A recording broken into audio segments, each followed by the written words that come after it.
Stay tuned at Tiberias Indonesia Media.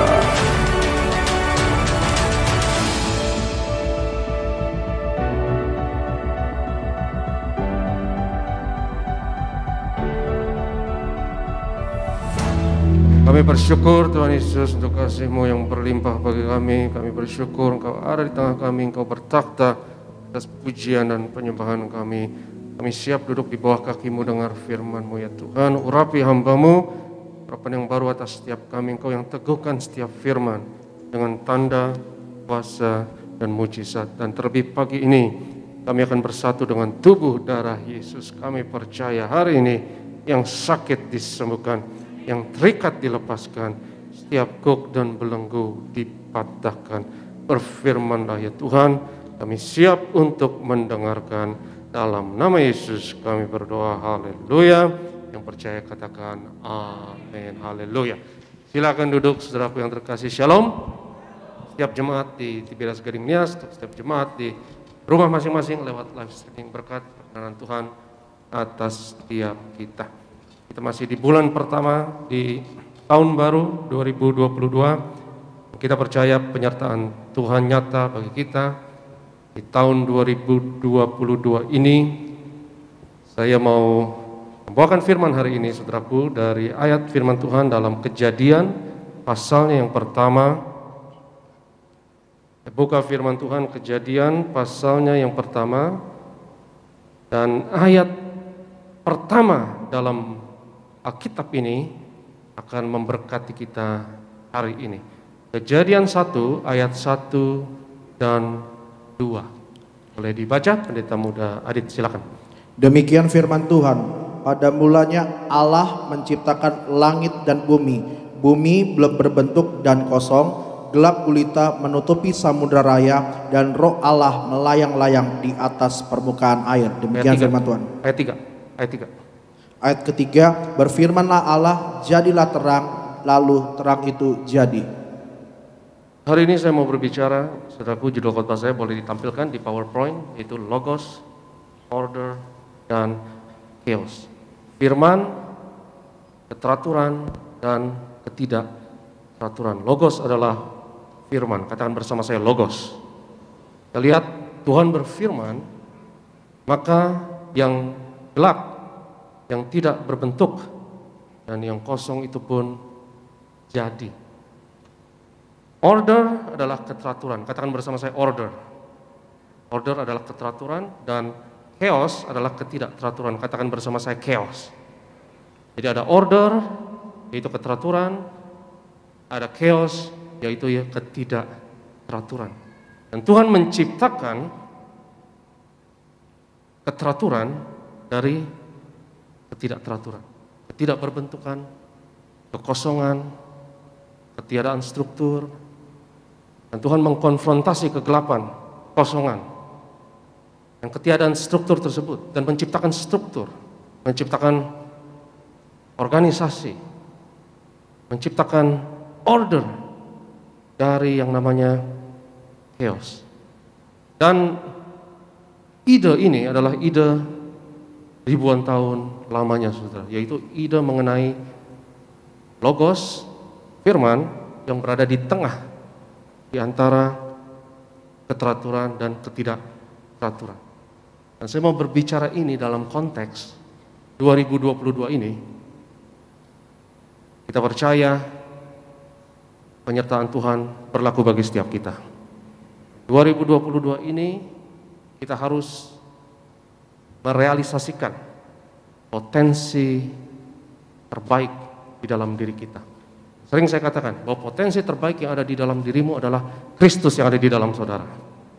Dan saudara mengidentifikasikan diri kita dengan Sang Logos, Sang Firman, yang menciptakan keteraturan, order dari chaos, yang menciptakan keteraturan dari ketidakteraturan. Bahasa ini adalah bahasa yang ribuan tahun lamanya saudara. Ide ini adalah ide yang luar biasa yang mau saya sampaikan saudara dalam konteks ini. Dalam konteks bagi kita anak-anak Tuhan untuk memenuhi potensi terbaik kita. terutama di 2020. Potensi saudara ada pada kekacauan, ada pada ketidakteraturan dalam hidupmu, ada pada masalah. Karena chaos, ketidakteraturan, berbicara mengenai masalah, berbicara mengenai saudara di tengah badai, berbicara mengenai hal-hal yang kita tidak bisa prediksi dalam hidup ini, hal-hal yang kita tidak bisa tebak dalam hidup ini. Chaos adalah samudra masa kosmik di mana Tuhan menciptakan langit dan bumi ini. Chaos adalah samudra raya yang tidak bisa ditebak. Tempat di mana Lewiatan itu ada. Tempat di mana ada monster, tempat di mana ada naga yang kita harus hadapi. Karena potensi kita ada terletak di situ. Kalau saudara tidak mau menghadapi masalah, engkau tidak bisa menghadapi potensi terbaik dalam dirimu. Sekarang cara potensi memanggil kita adalah ada naga yang harus kita hadapi, ada monster yang harus kita hadapi, ada masalah yang harus kita taklukkan dalam hidup ini. Dan kita seperti firman, seperti sang logos, kita menarik keteraturan dari ketidakteraturan. Kita merevitalisasi keteraturan menjadi keteraturan yang baru dari ketidakteraturan. Dan ide ini, saudaraku, mengenai penciptaan sebagai order and chaos, sebagai keteraturan dan ketidakteraturan, di mana Tuhan menciptakan keteraturan dari ketidakteraturan. Ide ini, seperti yang saya katakan, ini ribuan tahun yang lalu, ini sudah diperkatakan oleh rabi-rabi Yahudi ribuan tahun yang lalu sebelum Kristus. Juga bapak-bapak gereja juga berbicara dalam bahasa ini mengenai konteks penciptaan Kejadian 1. Itu Tuhan menciptakan order, katakan bersama saya order. Tuhan menciptakan order from chaos. Katakan bersama saya chaos. Tuhan menciptakan keteraturan dari ketidakteraturan. Coba lihat slide berikutnya. Rabi-rabi Yahudi mengatakan Tuhan menciptakan tikun dari tohu. Tohu itu chaos, ya. Order itu tikun. Katakan bersama saya tohu. Tohu itu chaos, ya, ketidakberbentukan, kekosongan.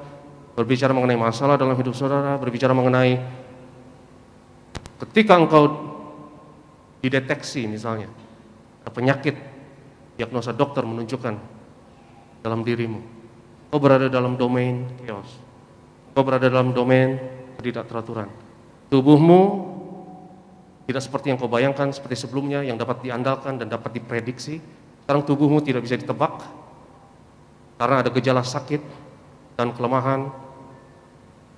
Secara geografi kau mungkin ada di Jakarta, secara geografi mungkin kau ada di Kelapa Gading, tapi secara spiritual, secara emosional kau berada di chaos.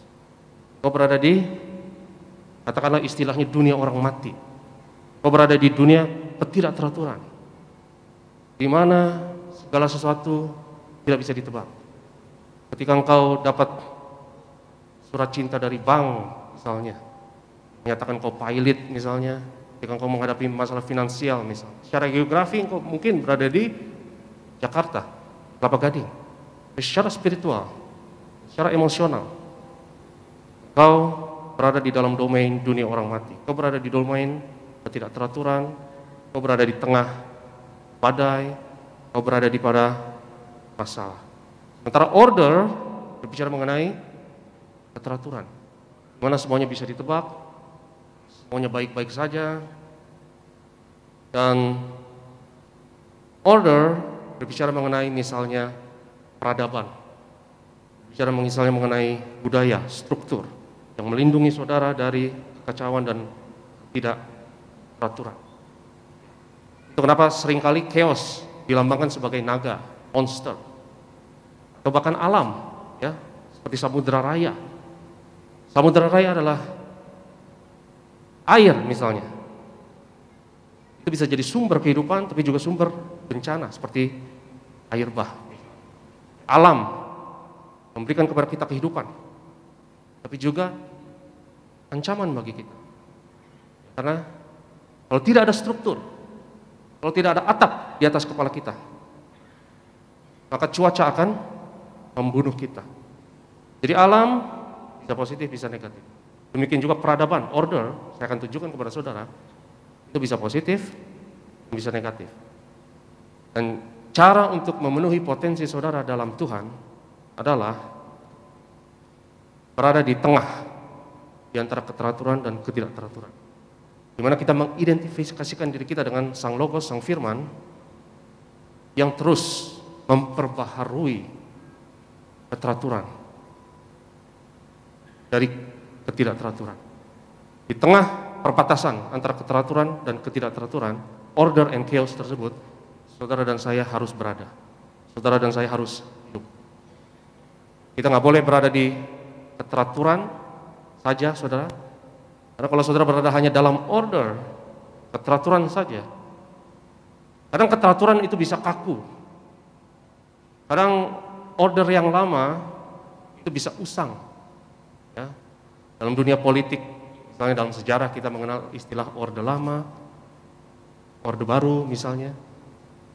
Kalau saudara hanya dalam keteraturan dan keteraturanmu ekstrim, kau bisa menjadi seorang diktator, seorang tirani, seorang yang otoriter misalnya, seorang yang tangan besi. Tapi kalau kau berada di kekacauan, ketidakteraturan, kau tidak bisa hidup di situ. Karena semua manusia butuh struktur. Semua manusia butuh ritme yang dapat ditebak untuk dapat hidup.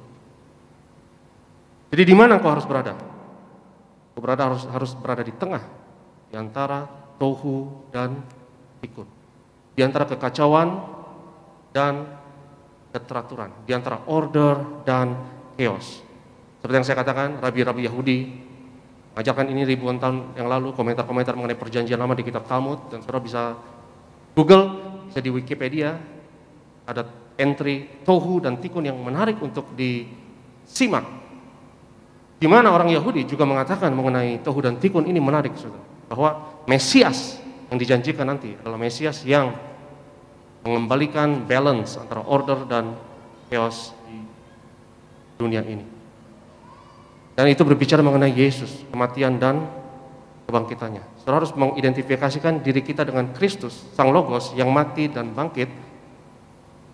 Di mana engkau berada di antara tengah order dan chaos, di mana engkau melakukan pembaharuan yang konstan, yang tiada henti.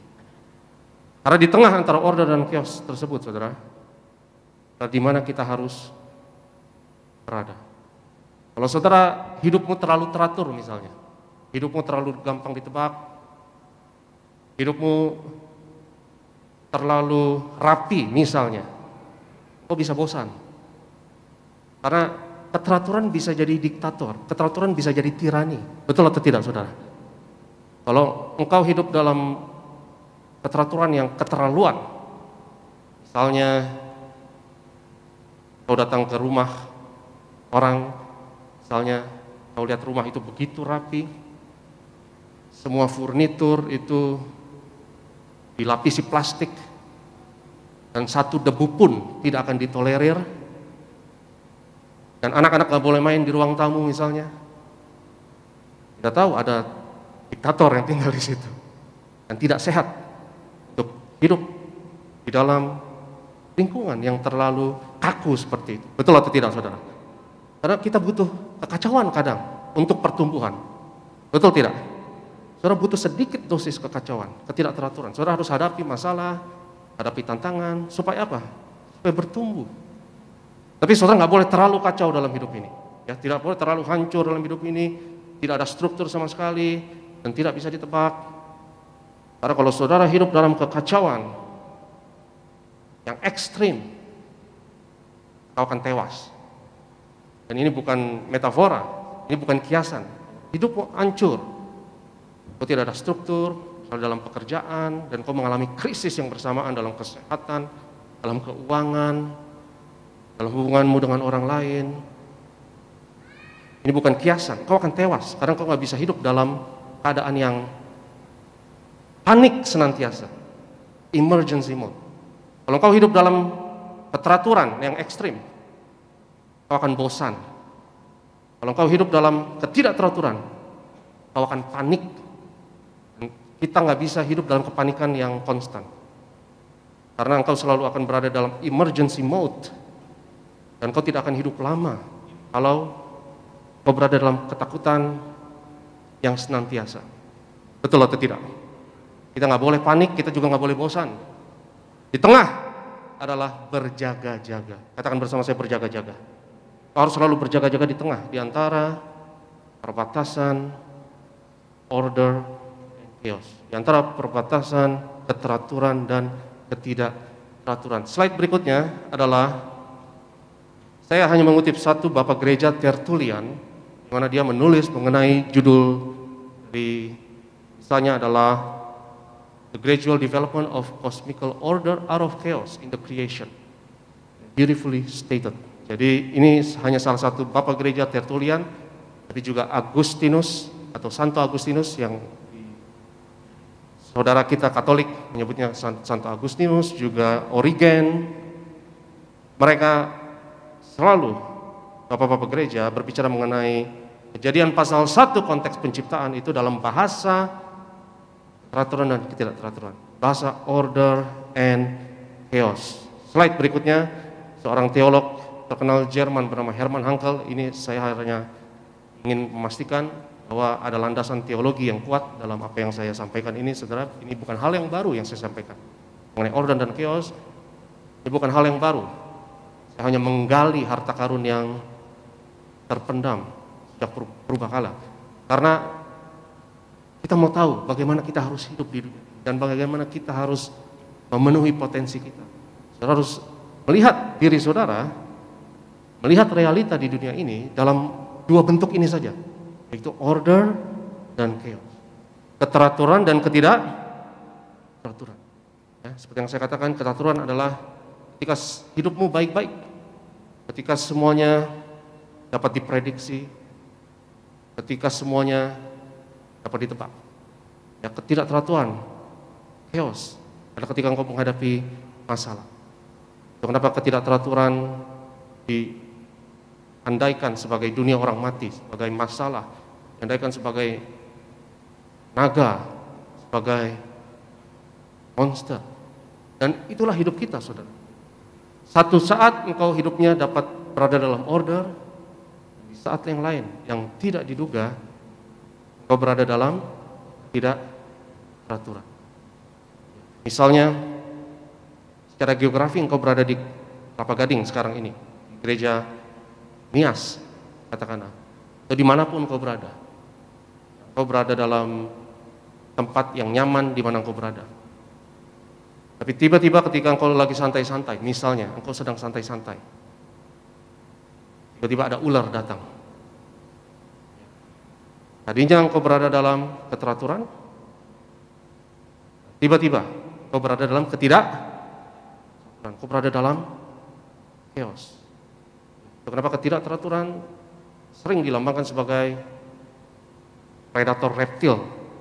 Karena nenek moyang kita, saudaraku, itu beribu-ribu tahun kita melindungi diri kita dari ular.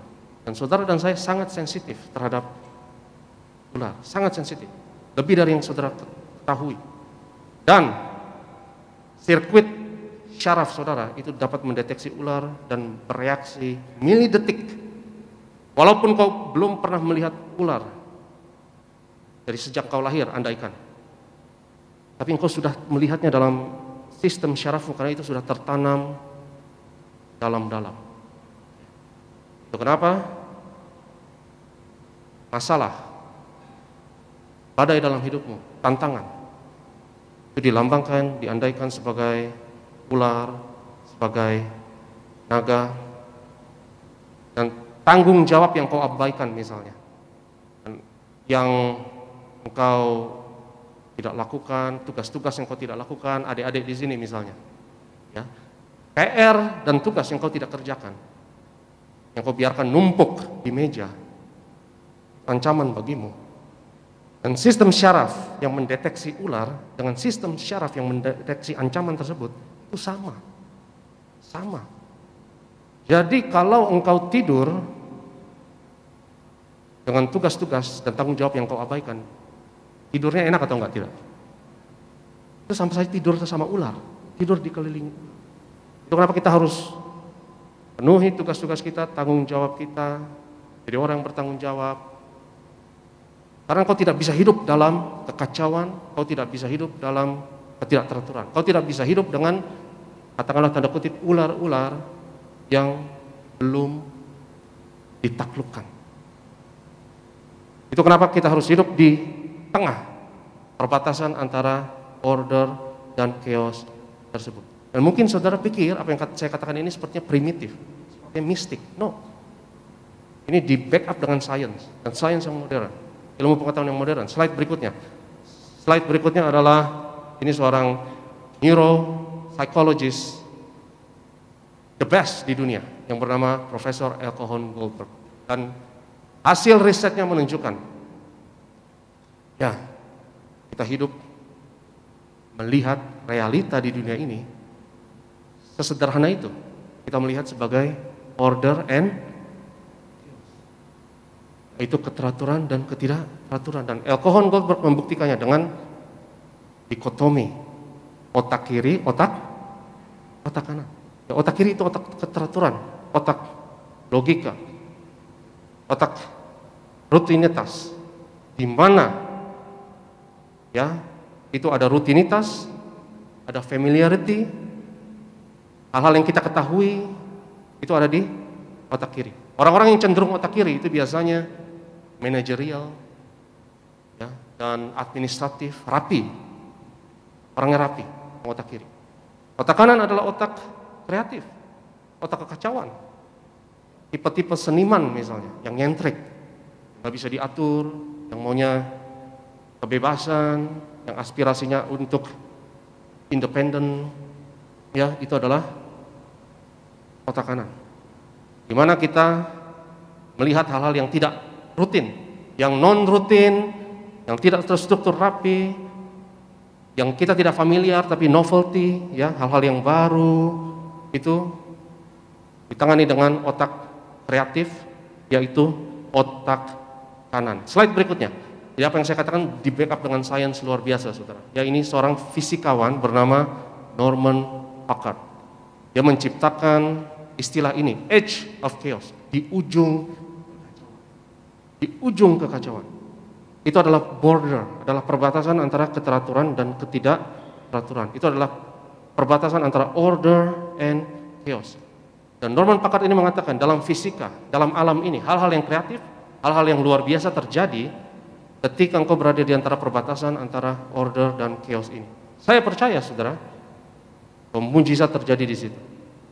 Di mana engkau berdiri di antara order and chaos. Di mana engkau berdiri di antara keteraturan dan ketidakteraturan. Kau tidak bisa terlalu kaku, terlalu teratur, ya. Kau juga tidak bisa terlalu kacau dalam hidup ini. Kau harus balance, kau harus berada di tengah. Misalnya dalam sistem sosial politik, katakanlah, kalau engkau terlalu teratur, terlalu kaku, sistem politik sosial yang terlalu kaku akan menghasilkan diktator. Betul atau tidak, saudara? Betul nggak? Dan kita tidak mau itu. Ya, kita tidak mau kediktatoran, kita tidak mau tirani, kita tidak mau Korea Utara, katakanlah, ya, di mana seorang diktator berkuasa. Tapi kita juga tidak mau anarki, di mananya semuanya bebas, di mana semuanya adalah jahiliyah, ya.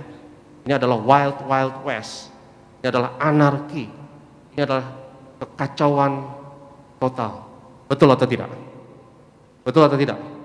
Di sebelah kiri, keteraturan total itu katakanlah Korea Utara.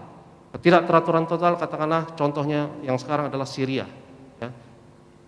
Saya tahun 98, kekacauan total, kerusuhan di Indonesia, ya, di mana sebelumnya adalah rezim Orde Baru misalnya.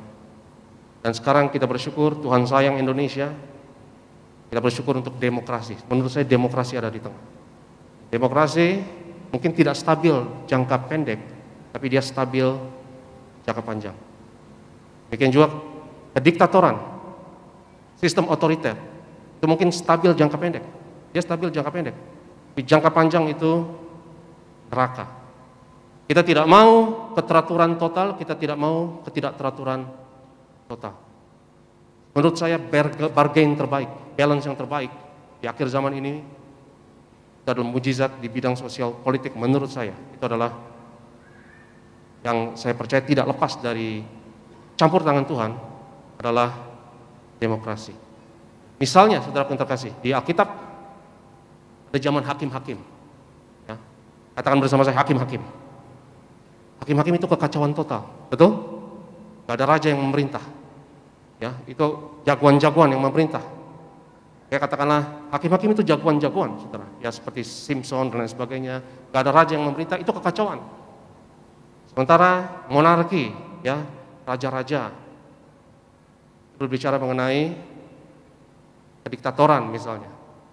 Di Israel hanya sekian raja yang baik, sedikit raja yang baik di Israel. Hanya Daud, ya mungkin Salomo, dalam setengah masa hidupnya Salomo, mungkin Yosafat, sisa-sisa raja-raja yang lainnya adalah diktator. Itu kenapa saya katakan, saudaraku, kita harus hidup di edge of chaos ini. Yaitu potensi saudara ada di tengah. Yaitu di mana saudara berada di dalam batas keteraturan dan ketidakteraturan. Kau berada dalam batas order, katakan bersama saya order, dan chaos, katakan bersama saya chaos. Kuasa, kematian, dan kebangkitan Yesus, kerajaan Allah, jalan untuk penebusan ada di tengah. Ya, di mana engkau harus menebus keteraturan yang lama, itu harus ditebus dan harus direvitalisasi dan harus terus diperbaharui. Saya percaya mujizat ada di jalan tengah ini. Karena kalau engkau terlalu teratur, kau bisa jadi Farisi. Kalau engkau terlalu kacau, ya, kau bisa jadi seorang yang nihilistik, misalnya, anarki. Dan kita tidak mau keduanya.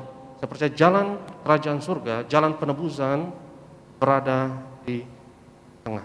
Dan seperti yang saya katakan, ini sudah di backup oleh sains, ilmu pengetahuan. Bahwa saudara hidup melihat realita ini dalam dua macam ini atau tiga macam, ya, yaitu keteraturan, ketidakteraturan, dan yang ketiganya adalah campuran dari keduanya. Dan ini sudah wired dalam biologi kita. Ini sudah diprogram dalam biologi kita, yaitu otak kiri dan otak kanan. Ya, otak kiri itu manajerial, administratif, rapi, terstruktur. Otak kanan itu otak seniman, otak kreatif. Itu kenapa seniman, orang yang kreatif itu cenderung nyentrik. Betul nggak, saudara? Susah diatur, betul? Ya, kalau yang manajerial, ini tipe-tipe PNS misalnya, ya tipe-tipe yang militaristik, itu otak kiri, cari aman. Ya, kalau otak kanan, itu otak kreatif. Dan sekarang anak-anak muda senang sama industri kreatif. Ya, anak-anak muda sekarang senang lihat, ingin jadi YouTuber, aspirasinya. Ya, ingin jadi selebgram dan lain sebagainya. Itu industri kreatif. Di satu hal yang kita tidak sadari, saudaraku, industri kreatif itu kejam. Dan anak-anak muda harus tahu ini. Hanya sedikit yang berhasil di industri kreatif. Apapun itu. Termasuk pengusaha. Ya, saudara pikir pengusaha itu manajerial atau administratif? No. Pengusaha itu cenderung kreatif. Ya, dia nggak mau diatur, dia maunya bebas, dia aspirasinya adalah untuk independen. Dan tingkat keberhasilan industri kreatif itu sedikit sekali, hampir nol. Ya, jadi kalau anak-anak muda mau masuk pada industri kreatif harus tahu ayat ini. Kita lihat firman Tuhan Matius 25 ayat yang 29, boleh ditampilkan di depan PowerPoint. Matius 25 ayat 29. Lihat apa yang Yesus katakan.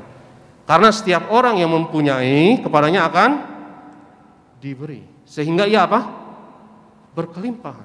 Tetapi siapa yang tidak mempunyai, apapun yang juga ada padanya akan diambil daripada. Ini hukum kelimpahan. Ini prinsip Matius, Matthew principle, ya, prinsip Matius, bahwa yang menang banyak, Yang kalah banyak. Winner takes all. Ya, saudara harus, anak-anak muda harus tahu ini. Ya, itu kenapa saya selalu anjurkan. Kalau engkau berada dalam industri yang kreatif, engkau harus perbanyak struktur di dalam hidupmu. Satu kali ada seorang anak muda yang bercerita sama saya dan pendeta Alex Simanjuntak. Ya, kami bercakap-cakap dan anak-anak muda ini bercerita. Dia dirikan startup. Dan dengan nada bangga dia katakan dia drop out dari sekolahnya demi mendirikan startup. Dan dia merujuk kepada Mark Zuckerberg lah atau Bill Gates lah yang drop out. Dan saya dengar itu, saya tidak suka, ya, karena kau masuk ke dalam industri yang berkompetisinya berdarah-darah. Kau harus perbanyak struktur dalam dirimu. Dan ini mungkin bukan nasihat yang populer. Karena nasihat yang populer adalah kau harus keluar dari zona nyaman. Tapi kalau kau masuk ke industri kreatif, nasihat saya adalah justru cari aman. Ya, harus lulus sekolah. Kalau kau masuk ke industri yang berdarah-darah, karena sekolah dan pendidikan itu akan memberikan struktur bagimu.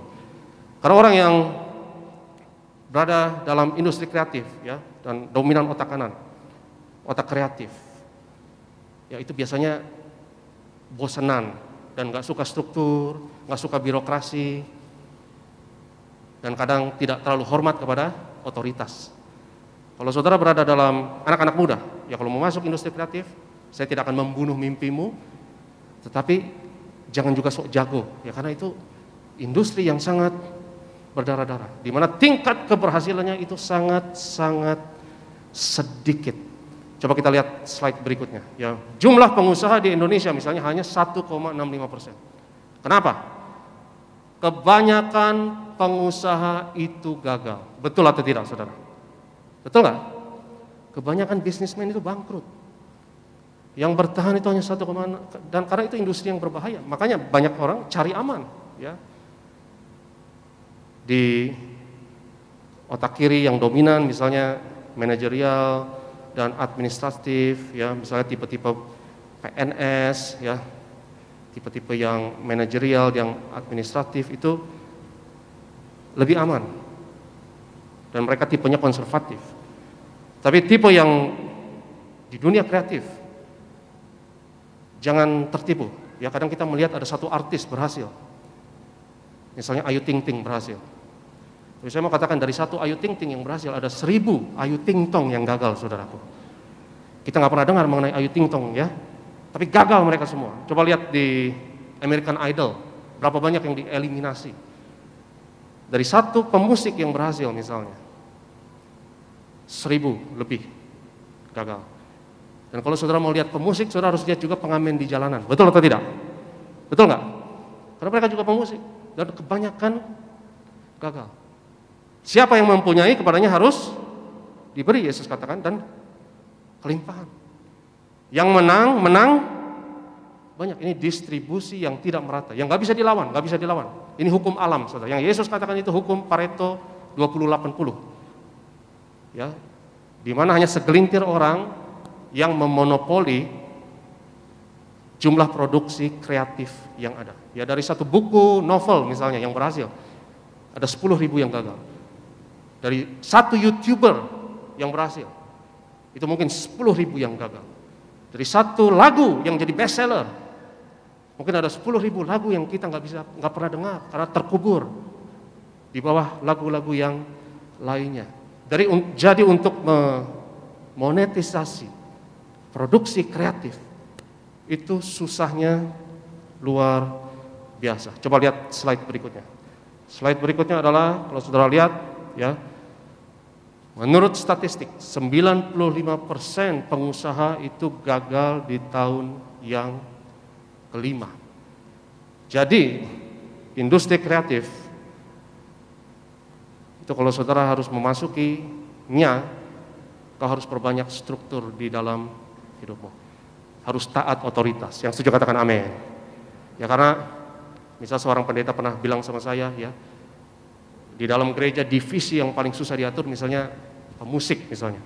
Tapi di Tiberias enggak. Ya, di Tiberias pemusiknya manis-manis semua. Ya, karena dididik baik oleh Kak Argo dan Kak Marcel, ya, mereka manis-manis semua. Tapi gereja biasanya akan berkata begitu, ya, karena nyentrik.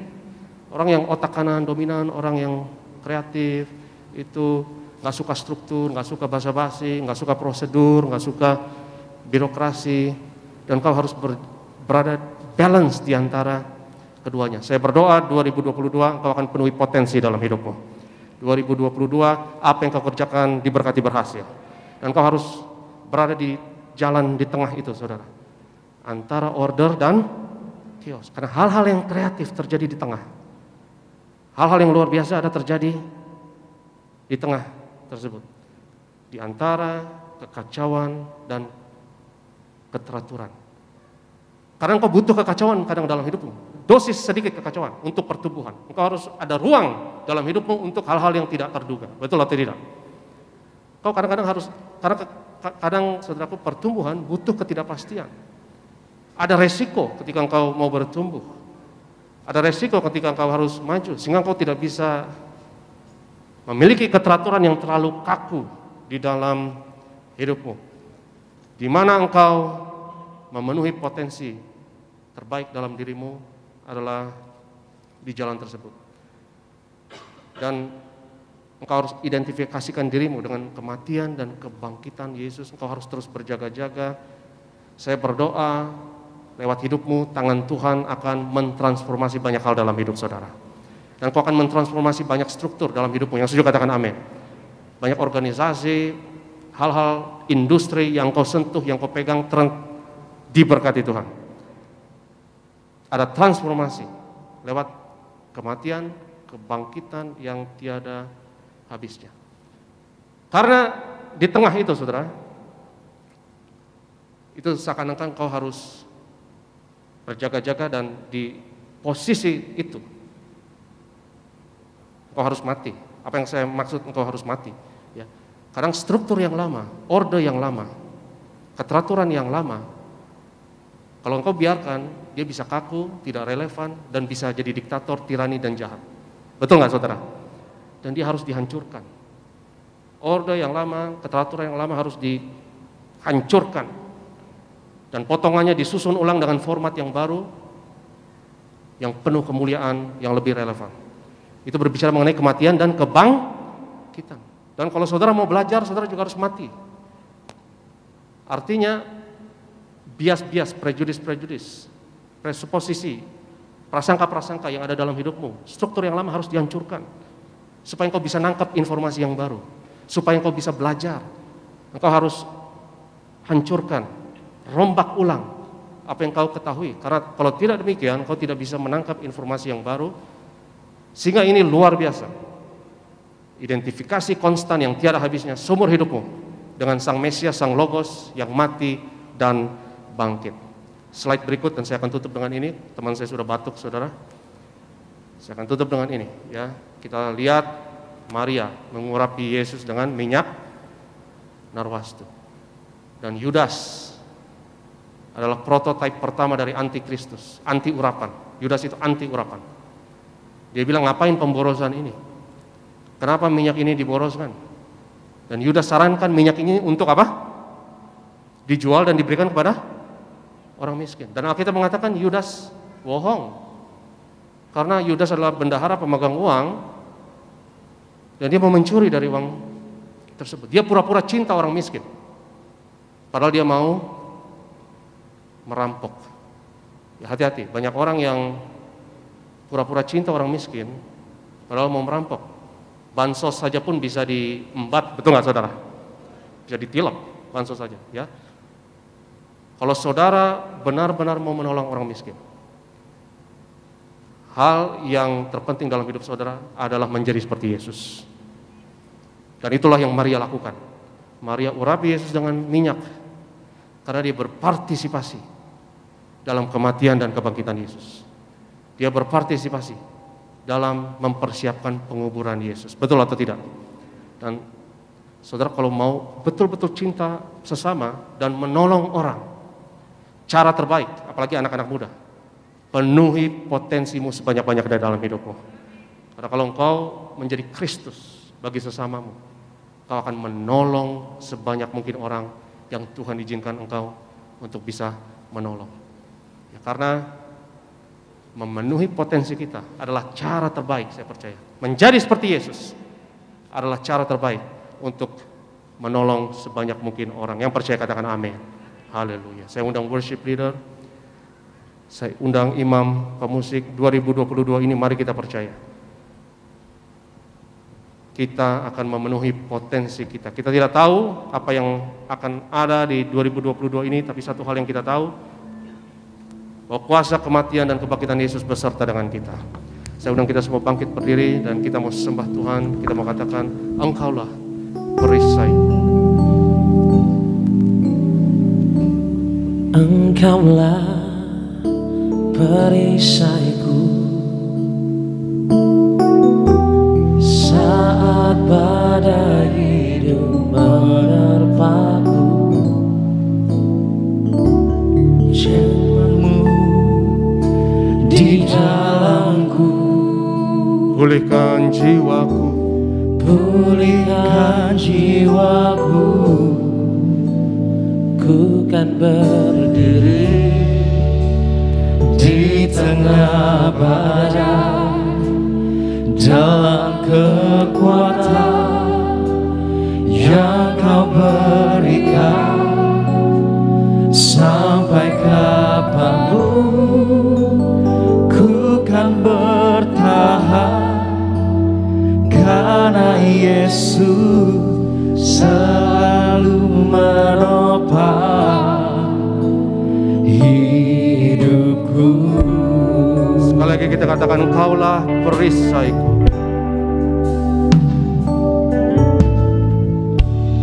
Engkaulah perisaiku saat badai hidup menerpaku. Firman-Mu di dalamku, pulihkan jiwaku.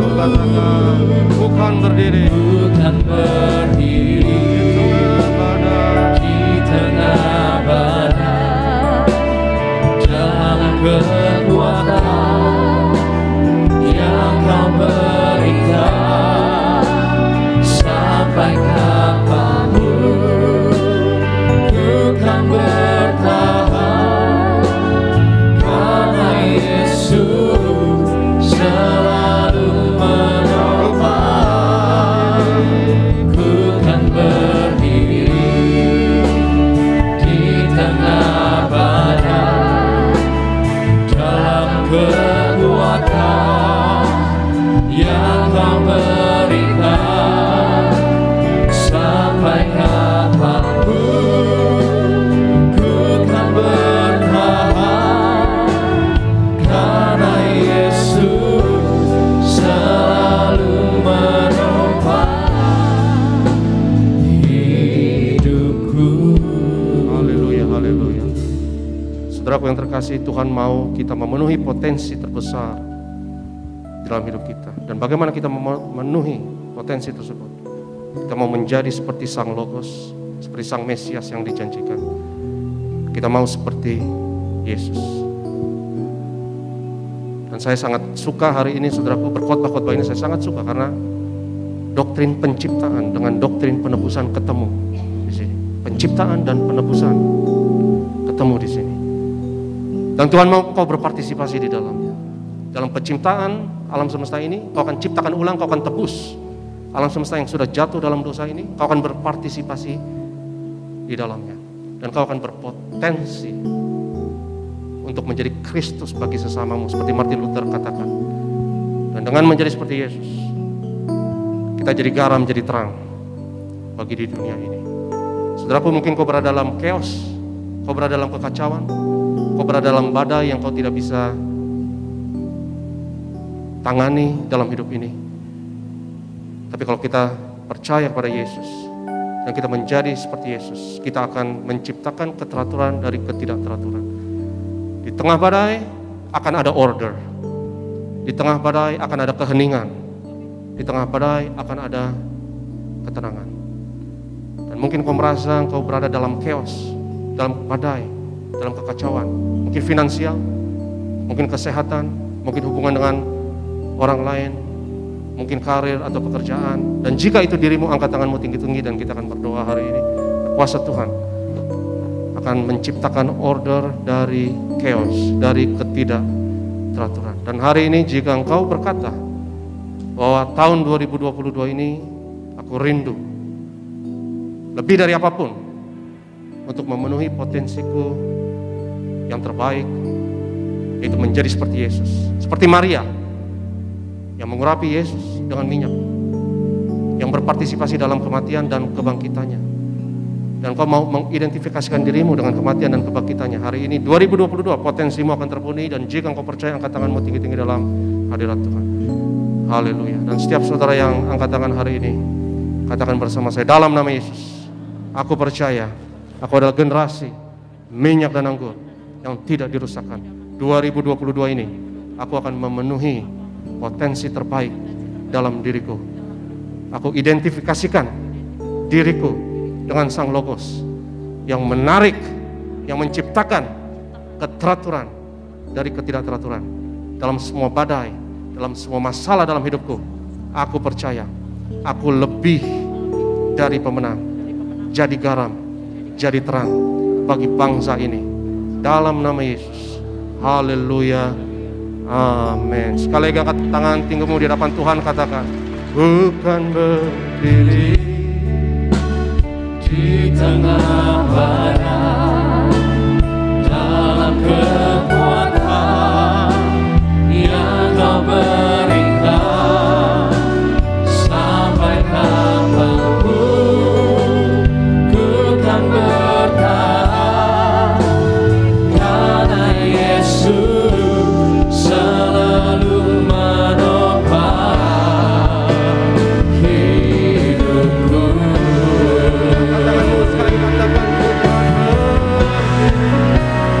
Bukan berdiri di tengah badai, dalam kekuatan yang kau berikan, sampai kapan kami terus bertahan, Tuhan Yesus, dalam kekuatan Yesus Kristus Tuhan. Karena Yesus, mari saudara percaya pagi hari ini,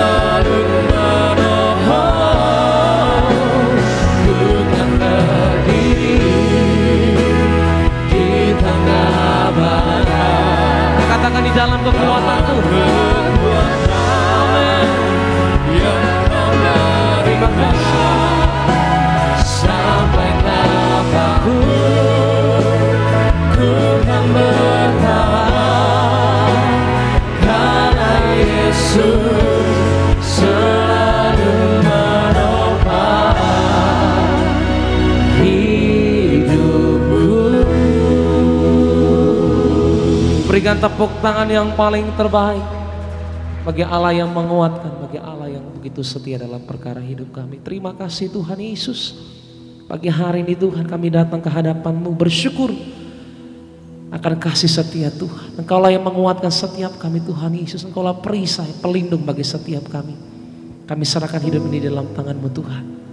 Akan kekuatan-Mu, rancangan Tuhan yang indah terjadi bagi setiap kami. Potensi hidup kami yang terbaik boleh kami raih Tuhan bersama dengan Engkau ya Bapa. Di dalam nama Yesus, di hati kami Tuhan yang mau ikut Engkau lebih dalam lagi Tuhan. Sertai setiap kami, mampukan setiap kami menjadi pelaku firman Tuhan. Dalam nama Yesus. Sebentar kami rindu Tuhan untuk boleh memberkati pelayanan gereja kami Tuhan, Gereja Tiberias Indonesia, dalam persembahan kami. Kami berdoa, setiap kami memberi, bahkan yang belum bisa memberi, kami percaya Tuhan Allah kami memelihara. Apapun yang kami kerjakan, kami lakukan, kami usahakan. Sekolah studi kami percaya Tuhan yang sertai, Tuhan yang buatkan berhasil. Di dalam nama Yesus, di setiap hati kami Tuhan yang percaya, yang bersyukur, punya Tuhan yang begitu dahsyat. Dalam nama Yesus, sama-sama katakan, amin. Berikan tepuk tangan yang paling dahsyat bagi Tuhan Yesus Kristus. Silakan. Tubuhmu dan darahmu tercurah bagi kami,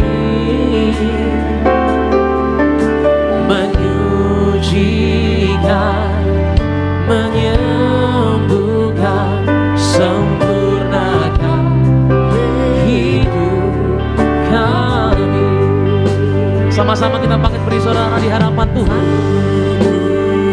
Kita masuk di dalam seluruh perjamuan kudus pada pagi hari ini saudara.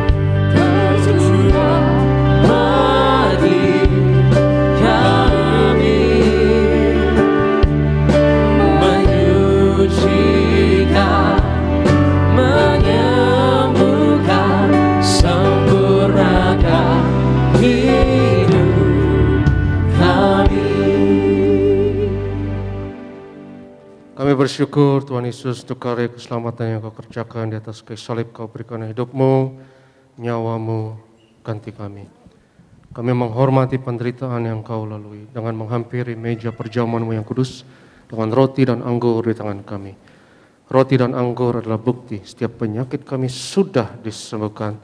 Roti dan anggur adalah bukti semuanya sudah selesai di atas kayu salib. Dengan perjamuan kudus ini kami nyatakan karya penebusan Yesus 2000 tahun yang lalu berlaku atas kami, atas keluarga kami. Mari kita angkat tubuh Tuhan.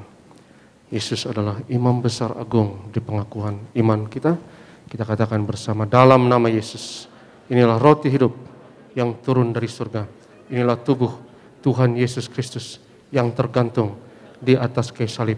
Yang pertama, yang memberi keselamatan, hidup kekal di kerajaan surga.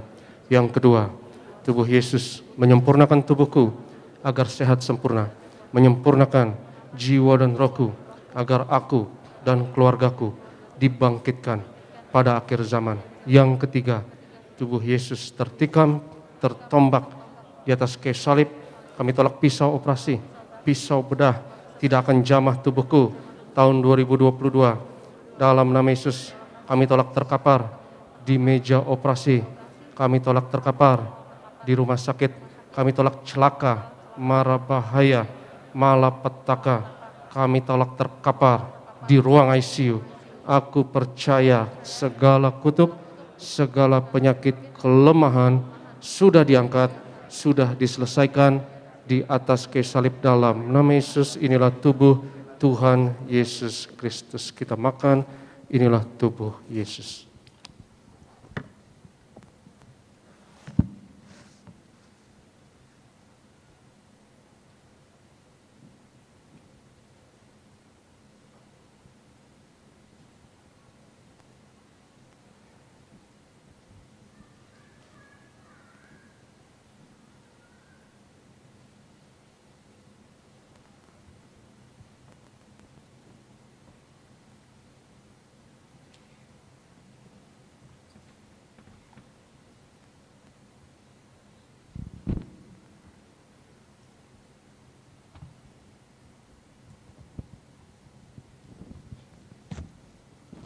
Sesudah itu Yesus mengangkat cawan, mengucap syukur atasnya, seraya berkata, ambillah dan minumlah, inilah darahku, darah perjanjian baru yang ditumpahkan untuk pengampunan dosa. Mari kita angkat cawan Tuhan. Dalam nama Yesus, inilah darah Tuhan Yesus Kristus yang tercurah di atas kayu salib sebagai perjanjian yang baru dan yang kekal. Yang pertama, yang memberi pengampunan atas segala dosa, kesalahan kami. Kami janji bertobat, kami tolak setan dan segala perbuatannya. Keluarga kami, keluarga yang kudus, kami tolak perzinahan, kami tolak poligami, jauhkan dari perceraian. Yang kedua, darah Yesus menyucikan, menguduskan kami. Kami termeterai sebagai warga kerajaan surga. Kami doa punya rumah di bumi dan di surga. Yang ketiga, oleh darah Yesus, oleh bilur Yesus, dari ujung rambut sampai ujung kaki aku sehat, aku sembuh. Pendengaran sempurna, kami tolak tuli. Penglihatan sempurna, kami tolak katarak, kebutaan.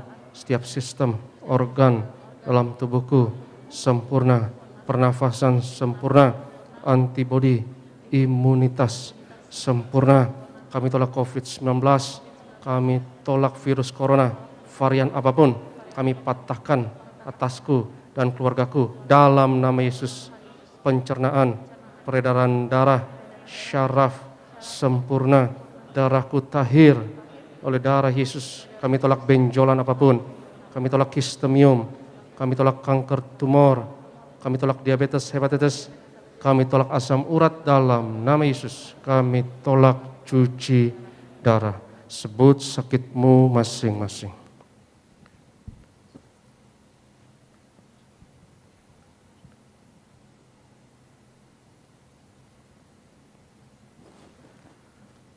Tuhan Yesus yang mengajarkan kepada gembala gereja Tiberias bahwa perjamuan kudus ini lebih dari roti mana. Bangsa Israel 40 tahun di padang gurun dengan roti mana, makan tidur diberkati tidak kekurangan, kasut jubah tidak rusak, selalu baru dengan tubuh darah Yesus berkat kami. Lebih dari itu, kami tolak kemiskinan, kami tolak kekurangan, kami tolak roh kegagalan, hutang-hutang pribadi lunas bulan ini, kami tolak kebangkrutan. Aku percaya segala kutuk, segala penyakit kemiskinan sudah diangkat, sudah diselesaikan di atas kayu salib dalam nama Yesus. Inilah darah Tuhan Yesus Kristus. Kita minum, inilah darah Yesus. Firman Tuhan berkata, di mana 2-3 orang percaya sepakat, apa yang diikat di bumi diikat di surga, apa yang dilepaskan di bumi dilepaskan di surga. Mari kita angkat minyak urapan ini dan sama-sama satu hati di Gereja Tiberias Gading Nias maupun di rumah masing-masing, sama-sama kita katakan dalam nama Bapa, Anak, dan Roh Kudus, dalam nama Tuhan Yesus Kristus. Inilah minyak urapan yang kudus untuk memuliakan Allah dan manusia.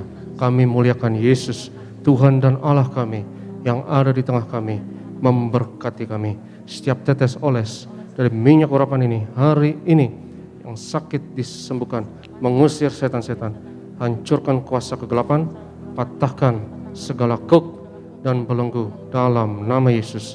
Inilah minyak urapan. Oleskan atas kepala, atas kening, atas bagian yang sakit, dan percaya engkau diurapi hari ini. Martin Luther mengatakan setiap orang Kristen wajib menjadi Kristus bagi sesamanya. Kristus adalah yang diurapi. Hari ini engkau diurapi Tuhan, karena minyak Tuhan ada atasmu.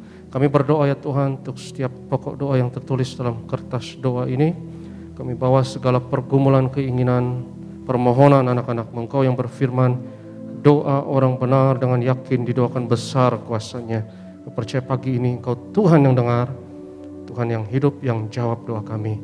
Dan kami terima jawaban doa kami dengan iman dalam nama Yesus. Kami berdoa bersyafaat, berkati gereja-Mu ya Tuhan, berkati gembala dan ibu. Tuhan beri umur panjang dan kesehatan hamba-hamba-Mu yang melayani Tiberias, berkati urapi. Worship leader Sony dan tim, Tuhan berkati urapi. Juga Pak Dwi, Pak Catur yang melayani imam pemusik dan tim, para singer, Usher Kolektan, greeters, juga bagian event dan media, Pak Donald dan rekan-rekan pekerja di tempat ini dan di seluruh Tiberias. Kami doa lewat pelayanan kami di Tiberias, bilangan orang benar di Indonesia terus bertambah. Indonesia penuh kemuliaan Tuhan, dimenangkan untuk tuaian di akhir zaman. Sebelum kami tinggalkan tempat ini ya Tuhan, sudahi ibadah ini kami terima berkat Tuhan, berkat martir mengalir dari gembala sidang pada setiap hamba Tuhan, setiap jemaat yang terkasih. Sebab Tuhan berfirman kepada Musa, ucapkanlah kata berkat ini atas Israel dan aku akan berkenan untuk menaruh berkat ini atas mereka. Yevarech Adonai v'yishmerecha, Yair Adonai panav elecha v'chanecha, Yisa Adonai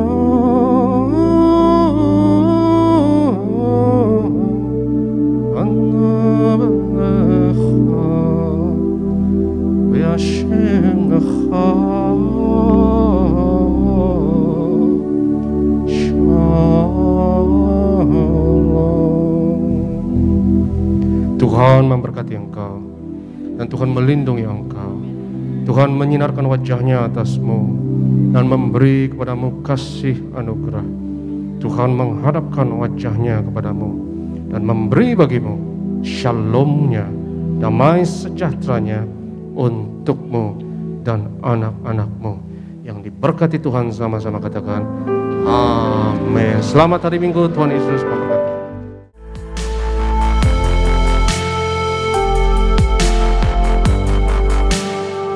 Stay tuned at Tiberias Indonesia Media.